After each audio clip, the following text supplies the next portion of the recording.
Réveillons-nous pour notre pays. Lisons ce passage magnifique du deuxième livre des Chroniques, chapitre 7, versets 13 et 14.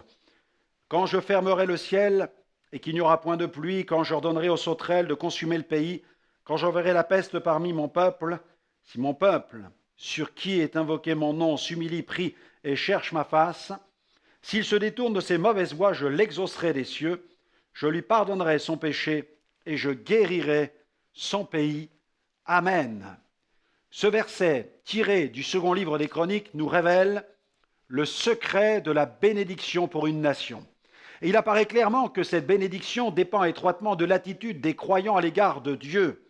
Dans ce passage, le peuple de Dieu doit impérativement accepter de passer par un temps de profonde repentance s'il désire être le témoin de la restauration du pays.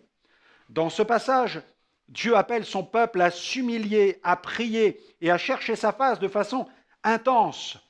De toute évidence, il est question ici d'un appel solennel au jeûne et à la prière au niveau collectif. En réalité, un mouvement de Dieu dans le monde est généralement le résultat d'un mouvement de Dieu dans l'Église. L'Église moderne doit bien le comprendre. Cette clé d'or que l'Éternel tend à son peuple a ouvert la porte du réveil spirituel dans bien des pays du monde. Lorsque l'Église se réveille, les effets de ce réveil se vérifient dans le pays. Le réveil produit l'évangélisation. L'évangélisation du monde passe impérativement par un réveil dans l'Église. C'est l'Église qui a besoin d'être réveillée, pas le monde. Le monde n'a pas besoin d'un réveil, il a besoin de faire l'expérience d'une résurrection, car sans Christ, il est spirituellement mort. L'Église qui n'est pas dans le réveil n'est pas morte, elle est seulement endormie. Il lui faut se réveiller de son sommeil. Seule la proclamation du Christ ressuscité peut communiquer la puissance de résurrection de Jésus au monde pécheur. Pour faire face à l'emprise du péché, du diable sur les peuples, l'Église détient un pouvoir que le monde ne possède pas, et ce pouvoir est celui du jeûne et de la prière. Généralement, le monde possède les pouvoirs terrestres, il détient le pouvoir politique, les finances, mais l'Église, quant à elle, connaît celui qui a tout pouvoir dans le ciel et sur la terre. Jésus, d'ailleurs, a affirmé « Tout pouvoir m'a été donné dans le ciel et sur la terre », et il a dit aussi « Je bâtirai mon Église, et les portes du séjour des morts ne prévaudront point contre elle ».